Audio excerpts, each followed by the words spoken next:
से है शांत प्रकाश जी, क्योंकि जिस तरह से किरोड़ीलाल मीणा धरने पर बैठे हुए हैं और यहाँ पर वो लगातार ये कह रहे हैं कि लॉकर्स को खुलवाया जाए, क्योंकि यहाँ पर 50 किलो सोना है, 500 करोड़ लगभग कैश होने की बात भी वो कर रहे हैं। तो क्या चुनावी तैयारी से माना जाए, क्या समझते हैं आप, क्या इसके पीछे क्या है?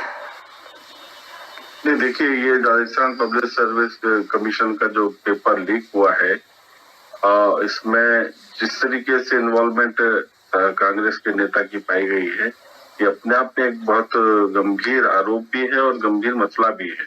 और जाहिर सी बात है कि जब आप स्टेट कमीशन का कोई पेपर जो है, चूंकि बहुत बच्चे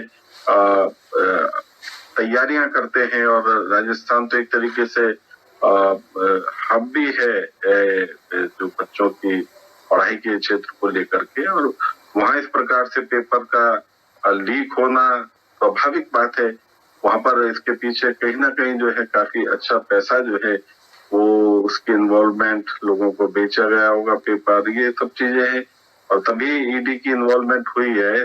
स्थितियां बिल्कुल क्लियर हो रही है। उसके ही हस्तक्षेप के बाद में जो कार्रवाई हुई है, तो किरोड़ीलाल मीणा जी ने जिस तरीके से इन सब चीजों को ध्यान में रख करके धरना दिया आज, तो इसके पीछे कुछ ना कुछ गंभीरता है, और सब चीजें जांच का विषय है। देखते हैं कि समय आने पर जो है वो क्या किस तरीके से स्थितियां क्लियर होती हैं।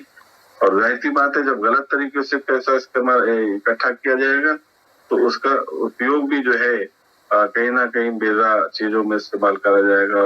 और राजस्थान का जो चुनाव इस वक्त में आ रहा है, एकदम समय पर पहुंच चुके हैं, तो मैं समझता हूँ कि उस पैसे का इस्तेमाल कहीं ना कहीं कांग्रेस जो है चुनाव में भी इस्तेमाल करने वाली होगी।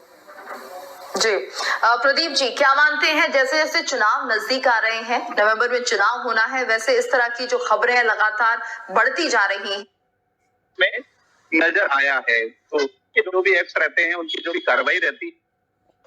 देखिए, किरोड़ीलाल मीणा जी जो इस वक्त में का धरना देते हैं, तो कितना फायदा यहाँ की जनता को होगा, कितना विश्वास जनता का बढ़ेगा? आसान होगा, क्योंकि जो लोगों का विश्वास है वो कांग्रेस के पक्ष में है। आपको क्या लगता है, किस तरह की बातें आ रही, क्योंकि सच्चाई है ये बात देखने वाली होगी, लेकिन किरोड़ीलाल मीणा जो है उनके जो भी एक्ट्स रहते हैं, उनकी जो भी कार्रवाई रहती है, उसमें उनके सोर्सेज बड़े पुख्ता होते हैं, और इसमें भी अगर कुछ निकल के आते हैं तो राजस्थान का चुनाव बड़ा रोचक होगा और अलग होगा, देखने वाली बात होगी। और ये पहला एक सिक्स कहा जाएगा किरोड़ीलाल मीणा की ओर से, अगर वो सच होता है तो। जी बिल्कुल। और शांत प्रकाश जी, सवाई माधोपुर से किरोड़ीलाल मीणा यहाँ पर चुनावी मैदान में है, और ऐसे में कहा यह भी जा रहा है कि क्या यहाँ पर कांग्रेस के गढ़ में सेंध लगा पाना आसान होगा, क्योंकि जो लोगों का विश्वास है वो कांग्रेस के पक्ष में है। आपको क्या लगता है, किस तरह की हवा है, और अगर किरोड़ीलाल मीणा इस तरह का धरना देते हैं तो कितना फायदा यहाँ की जनता को होगा, कितना विश्वास जनता का बढ़ेगा? देखिए, किरोड़ीलाल मीणा जी जो इस वक्त में वहाँ जो धरना दे रहे हैं वो अनियमितता के खिलाफ है, और स्वाभाविक बात है, कहीं कोई अनियमितता है तो उसका बेनिफिट जो है वो जनता डेफिनेटली उस व्यक्ति को देगी जो उस मुद्दे को उठाता है। और सही मायने में अगर हम बात करें तो हम चुनाव में जो है ये इस प्रकार के जो एकदम औचक मुद्दे हैं उसके आधार पर चुनाव लड़ने की नहीं, बल्कि देश में हमने जो विकास के कार्य किए हैं उसके आधार पर हम जो है चुनाव में जा रहे हैं।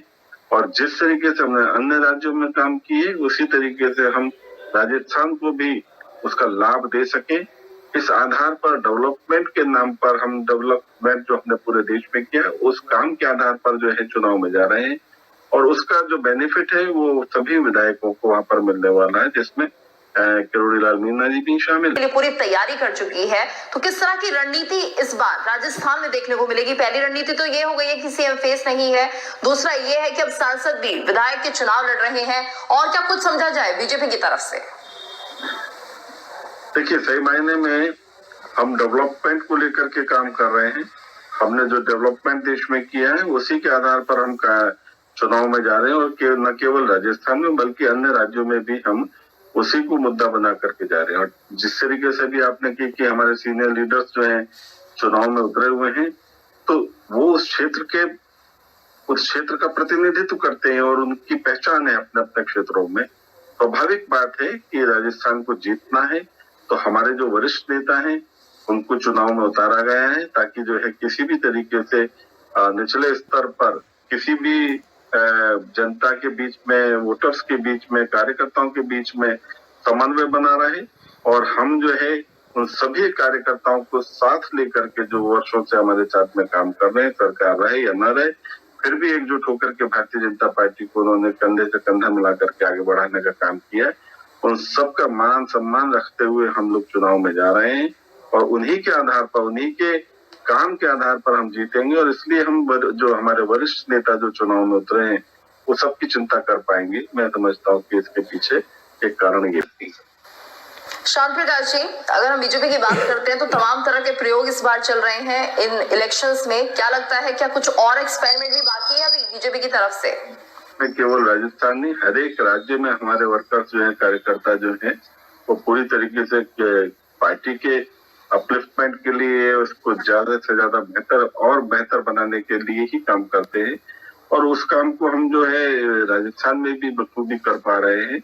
इसके अलावा सरकार ने, तमाम मंत्रालयों ने जिस तरीके से काम किए हैं, अब हाईवेज की जो बात कहें तो राजस्थान जो है तमाम हाईवेज वहां से क्रॉस हो रहे हैं, उसका लाभ सीधा सीधा जनता को दिखाई दे भी रहा है, लाभ भी मिल रहा है और दिख रहा है कि हाँ वाकई अगर देश में कोई डेवलपमेंट करने वाली पार्टी है तो भारतीय जनता पार्टी है। तमाम जो योजनाएं, जो फ्री घर देने की जो योजना है, वो हमने वहां पर जो केंद्र की तरफ से जो लागू की गई, उसका लाभ वहां की जनता को मिल रहा है। फ्री राशन सबसे बड़ा कारण जो है, जो 82 करोड़ देश के लोगों को फ्री राशन जो मिल रहा है, उसका लाभ वहां की जनता को मिल रहा है। मैं आपको एक उदाहरण देता हूँ, 2007 की घटना है। मैं एक सिकंदराबाद के पास के क्षेत्र में वहां गया तो 7 लोगों ने वहां पे सुसाइड किया, जिसमें 3 वर्ष की जो बच्ची थी, उस बच्ची का जो पोस्टमार्टम किया गया तो उसके पेट में एक भी अन्न का दाना नहीं था। ये स्थिति रही है पहले। तो आज कम से कम देश को जो भी हालात हैं, जो चाहे कुछ भी कहा जाए, मगर देश का कोई भी प्राणी जो है, कोई भी व्यक्ति जो है वो बगैर खाने के नहीं है। हर एक इंसान तक जो है वो खाना पहुंच रहा है। तो ये एक हमारी मोदी सरकार की जो है सबसे बड़ी उपलब्धि है। और ये उपलब्धि नहीं है, एक बहुत बड़ी जिम्मेवारी थी, उसको पूरी जिम्मेवारी के साथ में निर्वहन किया जा रहा है, जिसका लाभ जो है देश के हर उस इंसान को मिल रहा है। जहां तक मैंने तमाम ऐसे घर देखे हैं जहां पर कोई एक व्यक्ति भी जो है ना कमाने के स्थिति में नहीं होता है, उन लोगों को भीख मांगने की आवश्यकता नहीं पड़ रही है। सरकार जो है उनको उनका हक का खाने का इंतजाम जो है वो पूरी तरीके से मुफ्त तौर पर कर रही है। ये चीज जो है ईश्वरीय कार्य है और इसको भारतीय जनता पार्टी ने बखूबी किया है। मैं समझता हूँ कि राजस्थान की जनता इस चीज को भी समझ रही है, उसका भी लाभ हमें मिलने वाला है। और लाभ इसलिए नहीं मिलने वाला कि हम उनको कुछ ऐसा मुफ्त कुछ दे रहे हैं, वो इसलिए कि जो सरकार जो है रोटी कपड़ा मकान, जो एक भौतिक मूल रूप से जरूरत है इंसान की, उसको परिपूर्ण करने में सक्षम है और उसने किया भी है। तमाम लोगों को फ्री ऑफ कॉस्ट मकान देना, जिनके पास जमीन नहीं है उनको बगैर जमीन के भी मकान बना करके देने, बने बनाए मकान देने की व्यवस्था भारतीय जनता पार्टी ने मोदी शासन में की है। तो इस चीज का लाभ जाहिर सी बात है कि वहां की जनता जो है वो सरकार को देने वाली है।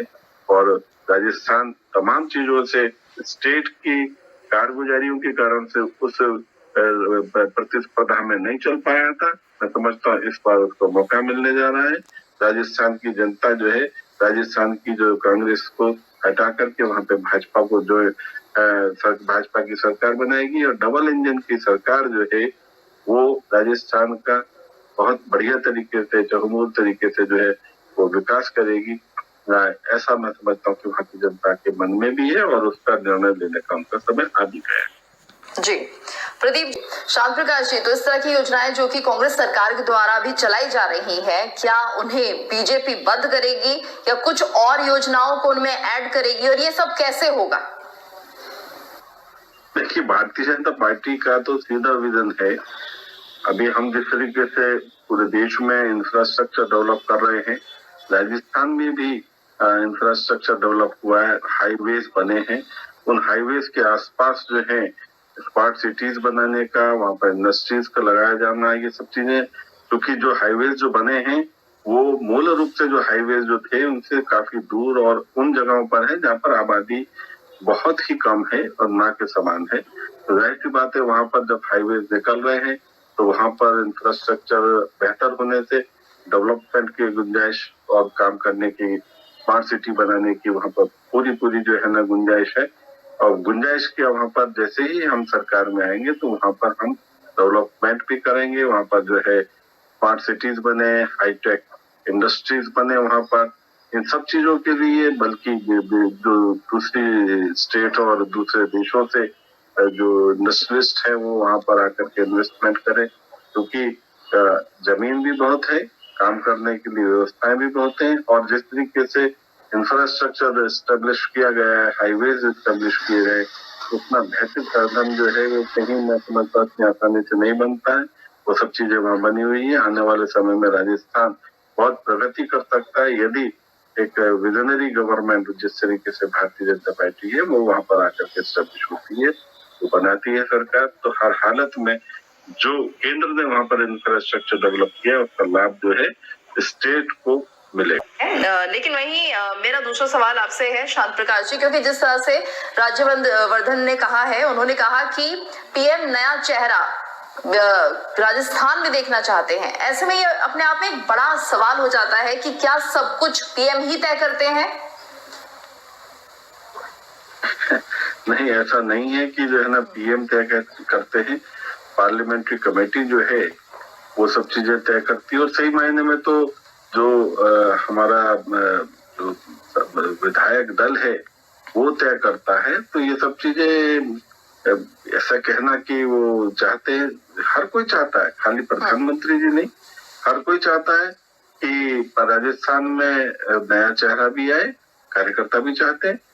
मगर ऐसा नहीं है कि जो पुराने चेहरे हैं उनके साथ में कोई असहजता है, वो भी हमारे साथ हैं। उन्होंने भी बहुत अच्छा शासन दिया।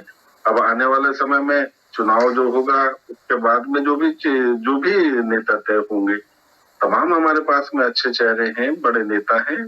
वो अगर चुनाव में आते हैं और वो मुख्यमंत्री बनते हैं तो आने वाले समय में जो नए कार्यकर्ता हैं उनके सामने एक स्पष्टता जाती है कि हाँ, बेहतर काम करने के बाद में गुंजाइश आपके लिए भी खुली हुई है, आप भी मुख्यमंत्री बन सकते हैं। जिस तरीके से नए चेहरे जो है, जो भी चेहरा बनेगा उसके आधार पर तो काम करने की क्षमताएं बढ़ती हैं, अच्छे परिणाम निकलते हैं, तो उनको मौका भी मिलता है मुख्यमंत्री बनने का और अच्छे।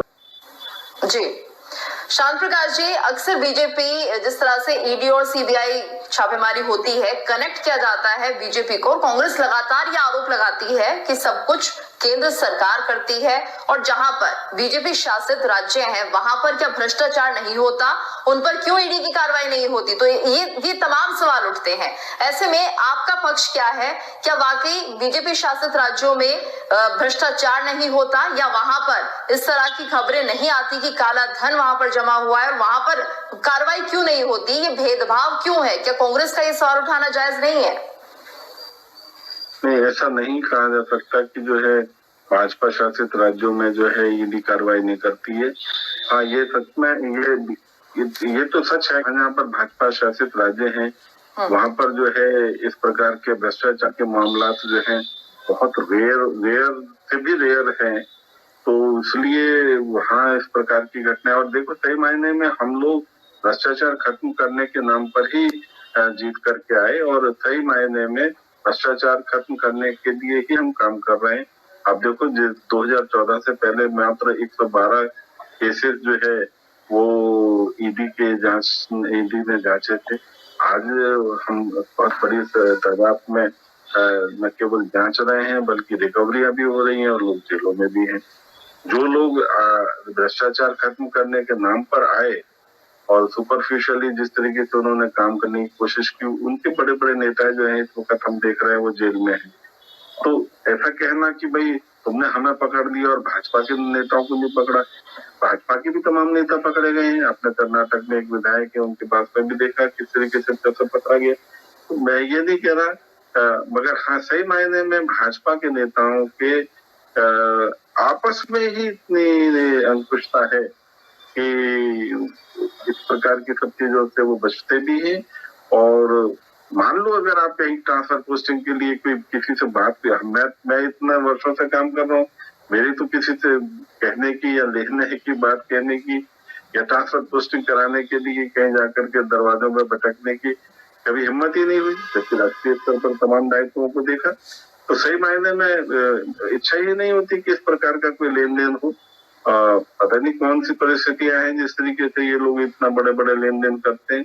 भारतीय जनता पार्टी में कहीं भी इस प्रकार के ज्यादातर, मैं 99% के लिए तो मैं बहुत सावधानी से कहूंगा कि मामला ऐसे हैं जहां पर इस प्रकार के लेन देन हमारी निगाह में तो नहीं है। और जब हमारी निगाह में नहीं है तो हम क्यों कहेंगे कि जो है ईडी जो है हमारे नेताओं को पकड़े। और अगर कोई गलत करता है तो बिल्कुल पकड़ा जाना चाहिए, उसके खिलाफ कार्रवाई भी होनी चाहिए। जी बिल्कुल। तो अब ये देखना होगा कि क्योंकि प्रदेश में चुनाव होने हैं